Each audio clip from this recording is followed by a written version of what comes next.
আলহামদুলিল্লাহ। ভাইয়া দোস্ত কোন আমল মানুষকে সবচেয়ে বেশি জান্নাতে জান্নাতে জান্নাতে নিবে?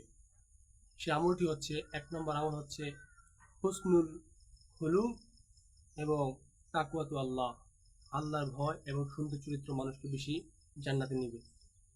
এবং এই আমল আমাদের সবারই সবসময় করা প্রয়োজন, কারণ উত্তম চরিত্র ও খুলুকে আজিম চরিত্র অধিকার হতে হলে আমাদেরকে নিশ্চয়ই আল্লাহ তাআলাকে আমাদের নিজেদের ঘনিষ্ঠ করতে হবে। এবং এই জন্যই আল্লাহ তাআলা বলছেন হুসনুল খুলুক, তাকওয়া আল্লাহ এবং আল্লাহর ভয় এবং উত্তম চরিত্র মানুষকে জান্নাতে বেশি নিবে।